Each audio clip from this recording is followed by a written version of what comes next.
In the events of in the events of the event horizon, humanity was on the cusp of something great. For Homo sapiens to truly survive beyond the next couple billion of years, and even more to the point concerning resources usage, the next few million years, it would be imperative that we needed to branch out beyond the Sol system. While this place has been great to us, more so Earth than anything, big ups for the rock housing us, after branching out to the closest celestial body being the moon and then further than that to Mars, it became apparent that even with our ships traveling faster than they ever have, it still was not fast enough. Doing some quick maths, Neptune being around, I think 2,702,500,000 miles away, kind of like a rough estimate, our fastest ships currently at humanity's disposal would take 56 days to reach the planet from Mars, and that's in the event horizon.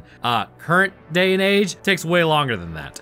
But that means roughly the ship would have to be going around 2,010,788 miles per hour, or just for fun, around 588.5 miles per second. Fantastic if you're trying to reach Mars at its furthest point, which would only take like a few hours past 5 days to get there, and only around 3 days when Mars is at its closest. Literally me driving from Georgia to Seattle. These speeds seem astronomically fast considering our fastest ships based on rocket technology that we have right now go at around 430,000 miles per hour, or a paltry 119.4 miles per second. However, the universe is a big, big place. The fact is, even with this fictional ship, to reach something like Proxima Centauri and truly become an interstellar species, it would take us, considering the star I believe is around 24,984,992,897,478.723 miles away. That is roughly going to take us about 1,345 years before we could ever make it there. And that star is only considered about 4 light years away. Even at speeds like the speed of light, we aren't even remotely sure how to accomplish that yet. It would still take us 4 years. The point is, if we ever want to become an interstellar species and secure humanity's future past our own sun-going supernova, we need to leave this system and branch out into other areas of the galaxy and eventually maybe even other galaxies. Step 1, however, is to colonize the moon, and we hilariously haven't even done that. I mean, we keep talking about doing it and then throwing money into war. Wonderful, humanity. That can't possibly backfire in any capacity, right? I digress. Humanity, tasked with boarding and testing out the event horizon, understood that with this new technology, we would need it to work in order for us to travel amongst the stars more efficiently. This new form of travel that was created would go on to sidestep the law of relativity. And like with most new technology, this would have disastrous consequences for the crew, because the reality is we exist on this plane currently within our universe, and our brains couldn't even begin to grasp what may lie outside of our universe. Seriously though, with all new tech that we build, it seems to eventually fail in some catastrophic way and then is improved upon, and that's why you'll never catch me being the first on anything.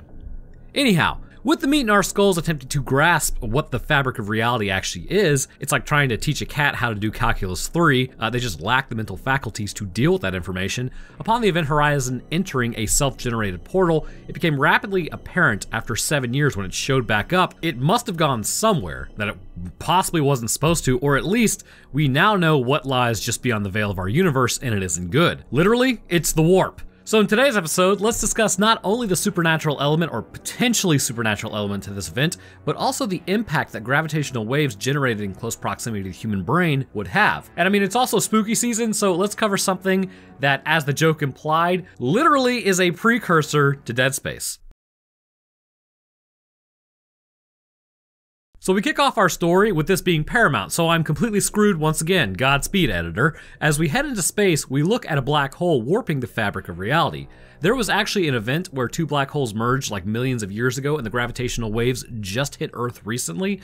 I believe it was actually a couple years ago, which sent waves through our very reality and actually did the same thing to your body. You just didn't feel it. It's absolutely wild. Then we get this really depressing view of this timeline in comparison with our own. In 2015, the first permanent colony was established on the moon. Okay, we missed that mark. Then in 2032, commercial mining has begun on Mars. Not likely, given that we can't stop warring with one another on this rock to do something worth our time. By 2040, the deep space research vessel, the Event Horizon, would be launched to explore the outer boundaries of our solar system. By 2040 our time, I'd say we're going to be fighting each other with sticks and rocks if we aren't really careful. Oh, and also the ship disappeared near Neptune. It's now 2047. The Event Horizon has returned over Neptune, looking fine on the outside, but everything is missing on the inside except for one guy floating. we now meet Dr. Alan Grant. Wait a minute, that's another doctor.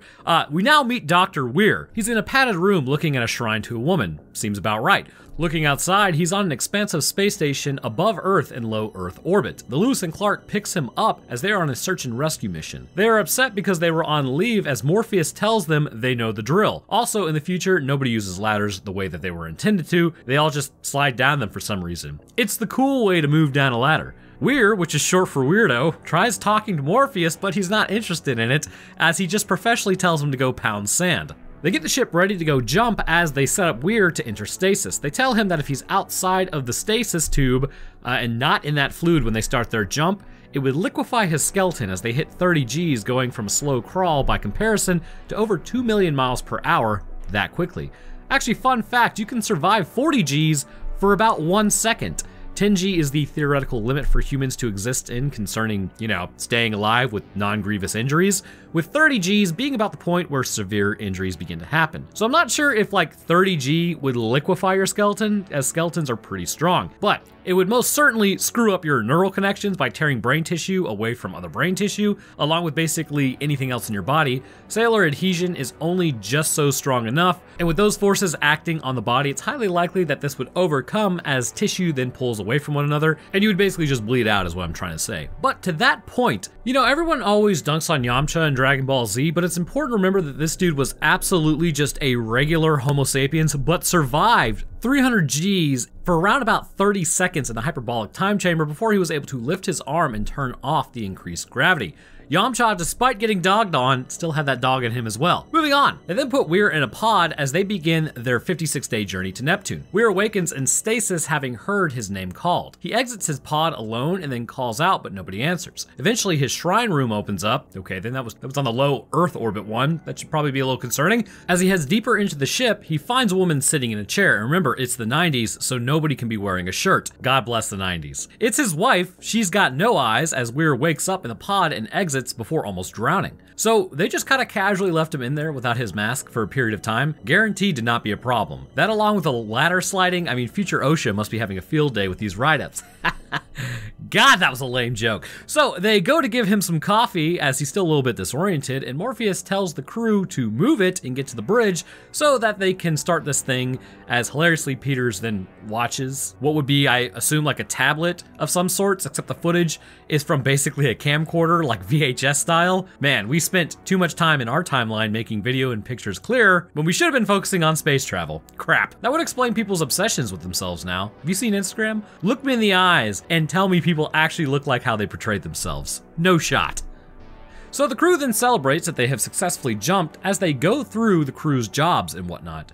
Coop asks what they are even doing out there, and Weir tells him, basically, we're out here because the event horizon was sent out and it goes missing for 7 years. Everyone has a big cry about it, and it was considered the worst event in spaceflight. Not really sure, as it was really only missing in action. I mean, I guess probably it was expensive, but it may have just been that there was a malfunction in the engine around Proxima Centauri and that they just couldn't return. But anyhow, then it just randomly reappeared in a decaying orbit around Neptune. This ship essentially used a singularity in front of the ship, allowing it to jump across the universe by folding space-time. The issue is, however, when it jumped, they have no idea where it actually went, as the coordinates they set up and in its return coordinates were never fulfilled until now. It just appeared outside of the universe as far as humanity knows for the last 7 years, and then it just randomly reappeared. Of course, the only issue with that is if it did in fact make it to Proxima Centauri, there is absolutely no way that we would even know for years afterwards, because the signal of it being successful would take 4 years to reach us. Upon it reappearing back in the Sol system, there was a transmission involved. Screaming and monster noises.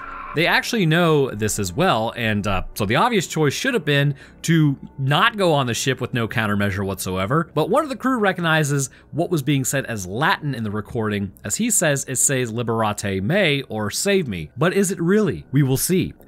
Entering the ionosphere of Neptune, they experience a pretty significant amount of chop. No thanks, I hate to experience the chop in Earth's troposphere, but because they aren't me, and that means that they would immediately abandon the event horizon to its fate, they then head towards the ship. Using their instruments, they see that the thing is like a kilometer in front of them, yet they keep going full blasters. It's like, Bro, trust your instrumentation. If there wasn't a clearing, they would have crashed right into the side of that thing, relying on their eyes to see it. Brilliant. I mean, no planes on Earth have ever been lost due to like the same scenario, right? So they lock onto the event horizon as Weird tries to tell them that the antenna is not a load-bearing structure. And we get this hilarious thing where the pilot's like, well, now it is. Oh, okay, bro. Well, when that thing snaps like a twig due to Neptune having 1,000 mile per hour winds and you get yeeted into oblivion, maybe you'll remember him saying, that's not a load-bearing structure.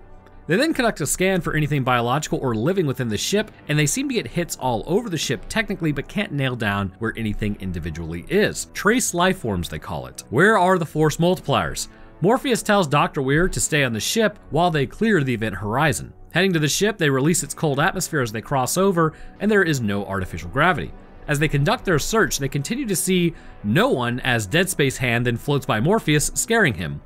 Entering engineering, Justin then moves through the funhouse tunnel before getting to the engine room. Peters then heads to the bridge and finds evidence of blood, but nothing else. In the background, however, we see a delicious meat paste on the wall, and what's the deal with that? Well, first and foremost, this was what the bioscan was reading, and this is why they couldn't really nail it down to any one place, because the ship is seemingly covered in this crap. And just to let you know, if you are watching, there are spoilers in this episode, but the meat on the wall is clearly from the original crew. However, for them to survive, or at least their tissue survive, then it appears fundamentally their cells would have needed to change. I think this is the biggest indicator that there is something concerning the portal that we will see momentarily. And it has something seeping out of it that changes the actual genetic profile of a cell, and this might promote cancerous growths, which may help to explain what we see later. I know, quite literally, this is like the marker signal. This whole thing is literally a combination of like Warhammer 40k and Dead Space. But we know a fairly prominent occurrence amongst cancer cells, and it's quite interesting, is concerning like their viability. Human cells on their own, considering we are multicellular, cannot exist outside of our bodies for very long. It's sort of an interesting quirk, really. Without communication from other cells using hormones or nutrients coming in from the distribution center known as like our bloodstream supplying glucose, our cells shut down quickly and meet their end. But with cancer, it's different. Cancer itself has gone from multicellular to single-celled living, except within a colony, if you kind of think about it. Sort of like what bacteria does. It can live in a colony, but it's really there for itself. Because yes, it does still live in tumors, but the cells are individually out for themselves as well, rather than being a part of a cohesive unit. Because of this, if a cancer cell has nutrients in its environment like many other cells, then the human cell can stay alive. An example of this is HeLa cells, or who they originate from, Henrietta Lacks. For everyone who watches this channel, like at least for a while, you'll know what I'm talking about, but for all new people who may not be familiar, Henrietta Lacks went to the doctors in the 1950s, where a sample of her cervix was taken, and it was discovered that she had cervical cancer due to the cells containing HPV-18, which can induce cancers. And if I remember correctly, I think like 95% of the human race has contracted HPV at some point. It is like insanely prevalent. But anyways, these cells to this day are still used to test all sorts of medical advancements and are located in labs all over the country and are even experimented in other places in the world. But her cells could be grown in a lab setting unlike other human non-cancerous cells, allowing for experimentation to be performed such as vaccine trials, what do cells do in like zero gravity concerning mitosis, helping to increase our understanding of whether a cell line may be cancerous or not, and many other experimentations. They've been quite invaluable for our species as a whole. So now that we have a basis for our understanding as to the cells in the background on the wall, this helps to explain what may be happening within a person who boards the event horizon. If those cells have been cancerous masses mashed into the wall and are still viable given their coloring and juiciness, then it may be that unbeknownst to the rescue team, a similar process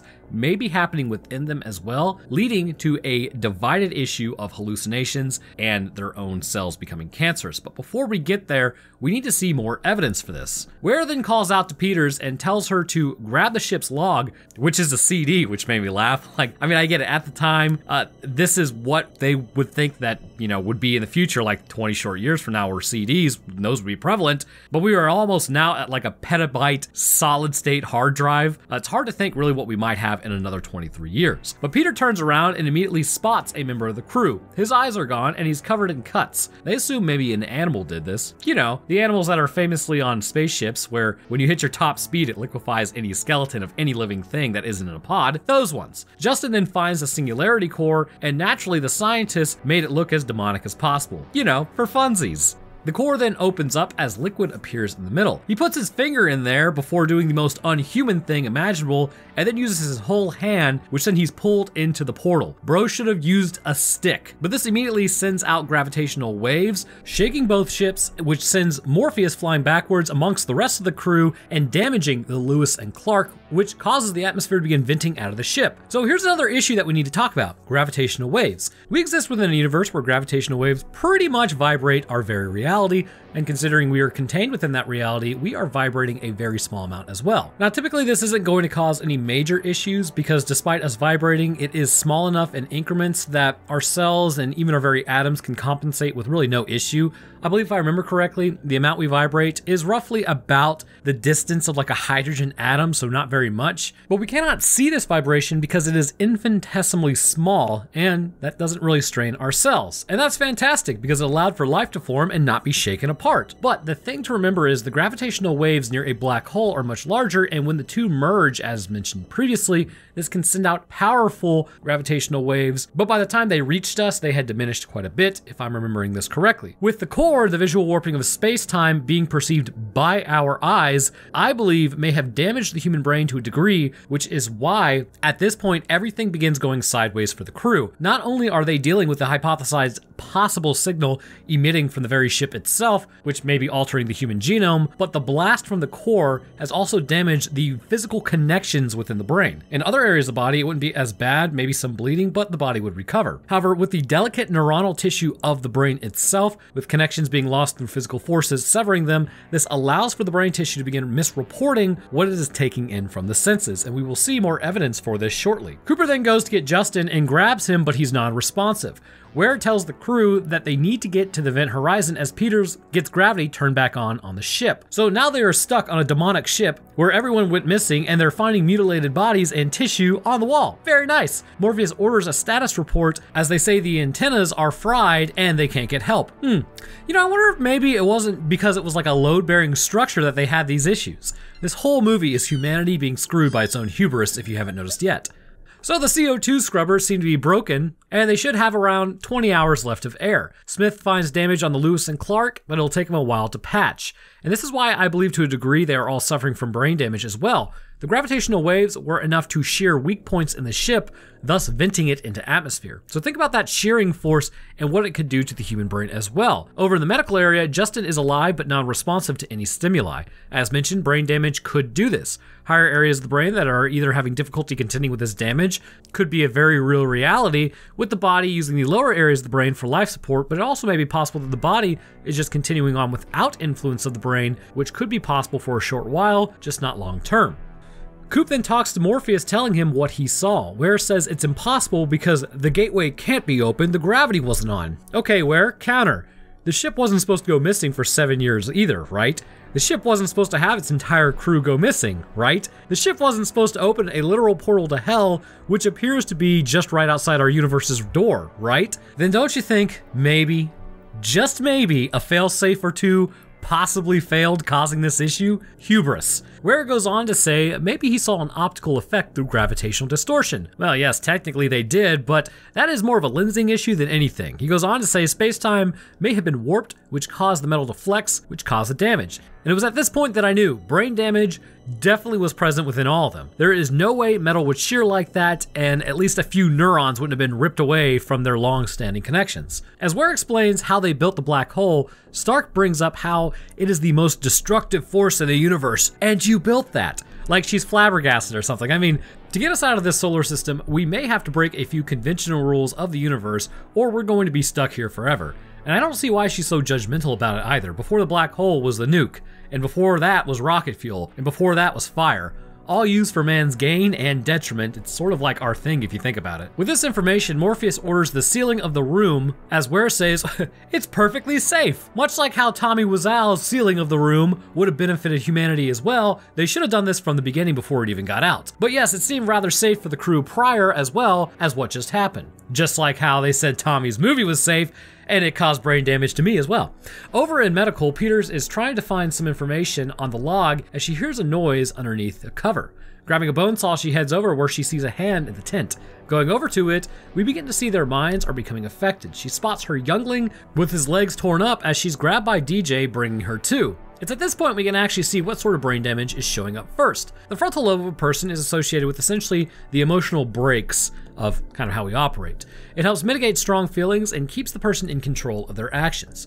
I would propose that this area of the brain is the first area that seems to be struggling after the gravitational wave event, which makes sense seeing as the frontal lobe is still operational, it's just working at a decreased capacity. So you're probably asking how this relates. Well, you know, Papa Roanoke has got you covered.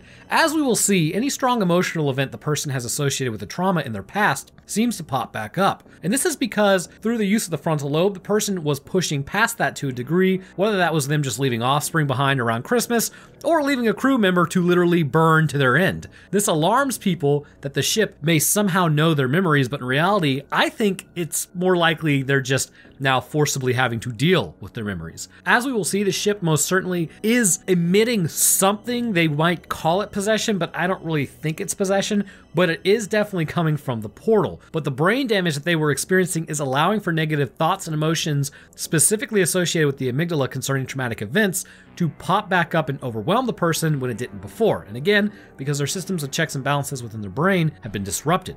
Smith now enters the ship saying he massively prefers it out there to in here. Peters then breaks into the crew log, finding that they were in good spirits prior to the event, and then that immediately turned into distortion and screaming as they activated the gateway with the captain saying something in Latin. The core then starts draining power all over the ship. They check the magnetic fields, which are still good, and look for some issues in the system. Justin at this point begins convulsing as he tells DJ about the dark before seizing some more. And this is specifically an example of some unknown signal on the ship that is alluded to, but we will never actually measure in this movie. It may be that this perfect scenario of events does exist, like the initial gravitational waves decrease the brain's resilience as the signal emitting from the core slowly changes their mental faculties as well as their genetic structure. Heading into Auntie from Dead Space 2, Ware now finds the short and goes to fix it, but as he does, someone says, Billy. And at this point, damage to the primary auditory cortex within the superior and middle temporal gyri has pretty much begun to build up, which also these are in the temporal lobe of the brain, just to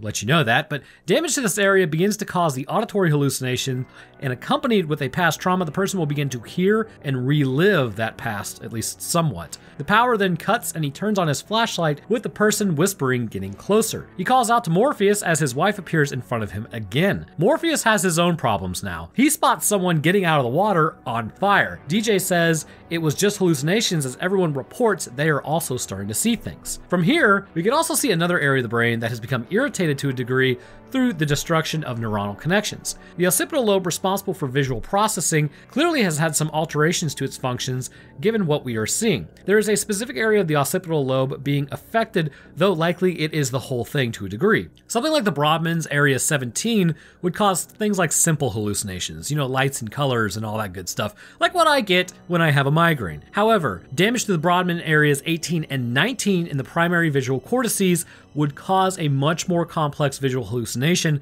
resulting in everyone beginning to see their traumas reappear before their eyes as like literal people. Smith hasn't seen anything though, as he's been on the outside of the ship, and this is rather interesting because he was the furthest away. It may be possible that the distance he was, the gravitational waves had dissipated enough to affect metal, but because cells are more loosey-goosey, they were able to maintain their integrity, meaning he didn't have the same brain damage that the others had, though likely he still had some. DJ then pulls a knife on him to calm him down because that usually calms things right down, which shows once again that emotional control is not at an all-time high. Smith and Cooper are then sent back outside to repair the ship. Stark then reports to Morpheus and tells him that even though they ran DNA and RNA analysis on the meat on the walls, it's indeterminate in origin, which is also highly interesting, but what does that mean?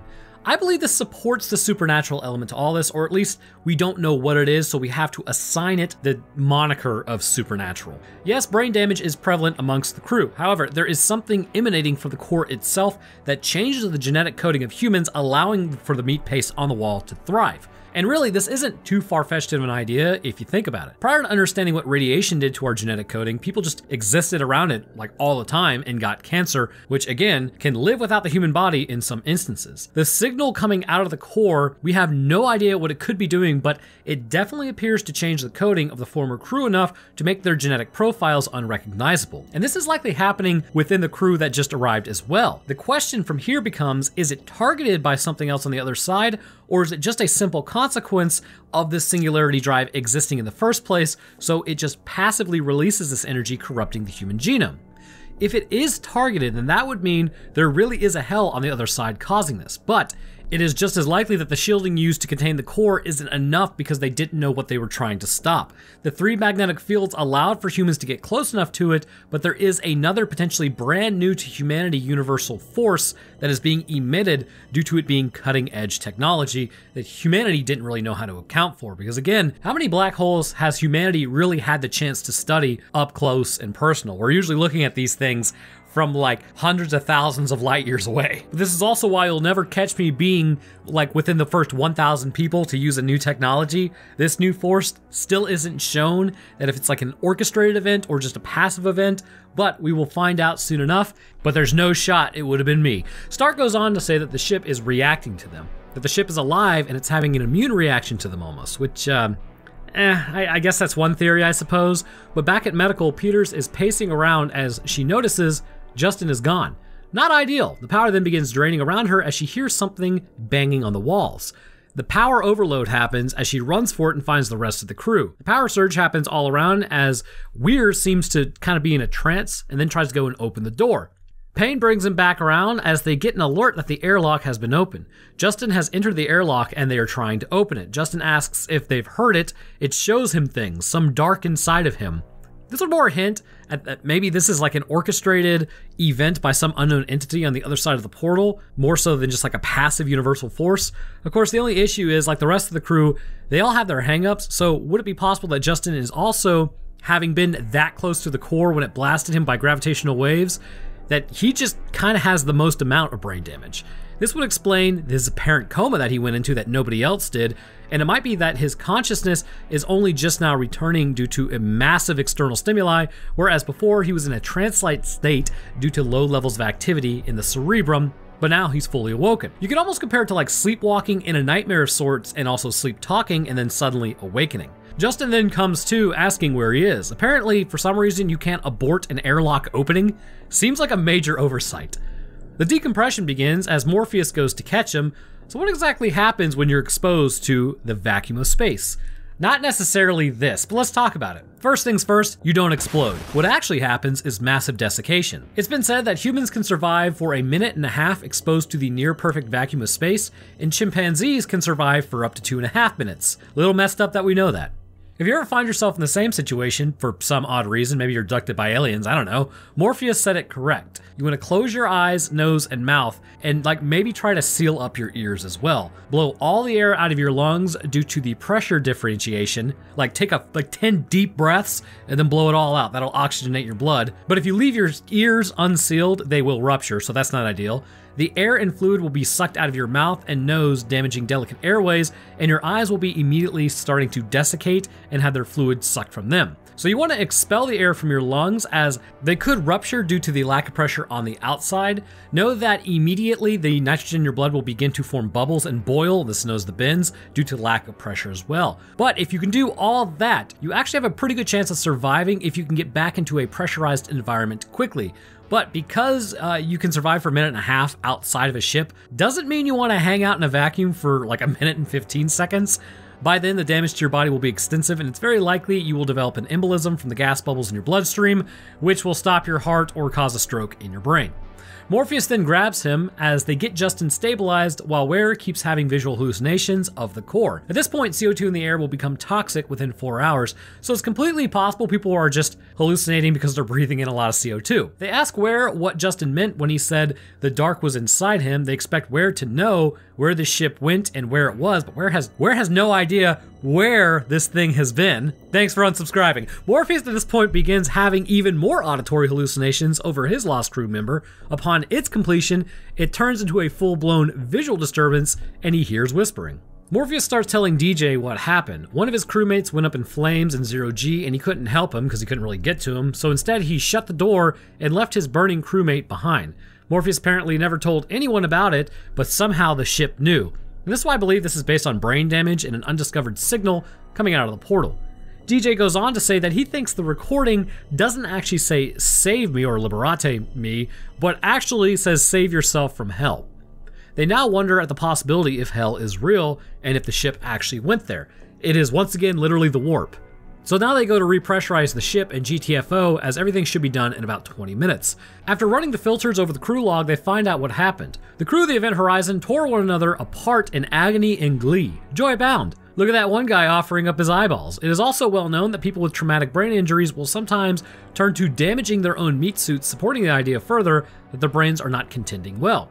Morpheus says that they're leaving, and Ware says that they're here to do a job. Morpheus says, we've done our job, and now we're heading back, we're abandoning this ship, we're going a safe distance, and then we're launching attack missiles at it to blow this thing up until I'm satisfied it is completely gone. Which arguably might be a stupid idea. This thing possesses the ability to create a black hole. If you blow up the ship and release that ability in ways that are unforeseen, considering we didn't even really understand the technology at first, it's entirely possible that Neptune will be replaced with a black hole, which in turn could affect the orbits of other planets, as well as the movement of the sun itself, leading to the end of the solar system and the human race. So as Morpheus tells him this wonderful idea, Ware then just says, oh, I am home, and then takes a step back into the darkness to become one with the ship, though Morpheus's eyes should be adjusted to the dark, so he could likely still see him, and is like, what are you doing? So Peters and Smith then grab air scrubbers and bail out, and Peters does a smart thing on the way back and keeps looking at the core, where she starts hallucinating about her offspring for some reason. Never look back at the demon core is all I'm saying. And also understand that if everyone else is saying they're hallucinating too, you need to ignore those and realize, hey, you know what, maybe my offspring who's confined to a wheelchair probably isn't on this super classified ship orbiting Neptune. I don't know, maybe keep your bearings? Anyways, seeing her offspring running around, she gives chase before seeing him in a doorway. And as she goes to him, she falls to her end as it was a trap. And I mean, you could have avoided that. You chose to do that. Ware then finds Peters in the water as her eyes are like all black, showing that she's not doing so hot. And now this part, I believe, I don't really know if this is supernatural or not, but again, it might have to do with something on the other side of the portal, but it's been stated hell is over there, but it may also have just been the fall that caused her eyes to dilate out and then broke all the blood vessels in the cornea, giving it that coloring, but it's honestly really hard to tell as we have seen nobody else's eyes turn black. Ware now begins hallucinating that he's back on the ship from earlier. He sees his wife and she takes herself out in the bath. Well, that's gotta be blurred out for sure, at least some of it, but his wife then grabs Ware and makes him pluck out his own eyeballs. He literally failed the QuickTime event. With Lewis and Clark patched up, Smith straight up left Peters behind and didn't even notice her absence. It's because he doesn't have the same amount of brain damage as the rest of the crew and he's just trying to get out of there. Ware is then seen leaving the ship. Morpheus tells him to get off the ship as Ware put a concussive force detonator on the Lewis and Clark. Smith sees it, but it's too late to disarm as it blows up the ship, taking him out and launching Cooper into space, but he is also still alive. Cooper then blows his air tank to head back to the ship, and honestly, this type of shot rivals what even Master Chief could pull off concerning luck. Morpheus calls DJ and tells him what's going on and basically to take out on sight and says it's Ware. He says that he will take care of it, but player 3 has entered the game. DJ gets tossed around like a man wearing pants made out of bananas in a gorilla enclosure after that, which shows Ware is like ridiculously strong. As Ware begins cutting him open, Morpheus goes to check on him, but finds basically he's been blood-eagled in medical. Morpheus lock and loads Brides of Christ as he goes to find Dr. Ware. On his way over, Morpheus then finds Stark as he wakes her up with smelling salts. How did she get knocked out? I went back and I honestly have no idea. Then Dr. Ware turns around in the captain's chair as he says, "We won't need eyes where we're going. We tore a hole in the universe. When the ship first left, it was just metal, but now the ship's alive." You know, things that people who are in their right mind say. But it must have gone to a universe of pure evil as Dr. Ware then starts setting a course for where the ship came from. Stark goes to attack and she gets immediately grabbed and then just yeeted as he pulls a tool on Morpheus. And finally, Cooper has made it back to the ship of the Event Horizon. Huh, for a brick, he flew pretty good. Weir then fires a shot, which blasts Cooper away from the ship again, that sucks, as it depressurizes the hull. In the process, Weir gets ejectocetocuzzed out of the ship as Morpheus hangs on and gets saved by a wire. Pulling himself through, he keeps the door open as he goes back for Stark. This time, he did not leave his crewmate to meet their end. He's able to pull her in before the door seals behind them. They hear the airlock opening as Cooper comes in, as he was able to make it as well. I have no idea how he got back to the ship. They now have 7 minutes before the ship goes back to hell. Welcome to hell, motherfucker! They decided to blow the ship in half and use the aft portion as the lifeboat, which is what its original intention was for. He runs through and begins arming the rest of the explosives as the ship starts bleeding. Why is it bleeding? I think it's just one giant hallucination. But then again, they say the ship's alive, or is it? We'll discuss in a moment. Grabbing the detonator, Morpheus' original crewmate that he let burn shows up to disrupt him from escaping by sending him to the core. Miller starts the whole thing about how Morpheus let me die, but actually it was Ware the whole time, so it doesn't matter. The ship brought him back with eyes and everything, although more likely this is another hallucination as well. See, I believe this is a hallucination and not actually the original Ware, considering this is what happened to the original captain as well, and the ship didn't bring him back either. However, I do believe what we were seeing is an actual focused effort by something potentially on the other side of the portal, manipulating what's left of the human crew. Where at this point shows Morpheus hell as he starts going absolutely caveman on him, humanity, but gets punched by the possessed Ware, or the hallucination Ware, or whatever Ware this is. The core begins its process as Ware yells at Morpheus, asking, "Do you see?" which was hilarious because that was in South Park. It made me laugh. Anyways, Morpheus then detonates the event horizon, separating the two portions of the ships, with the engine heading back to hell, taking a considerable amount of Neptune's atmosphere with it.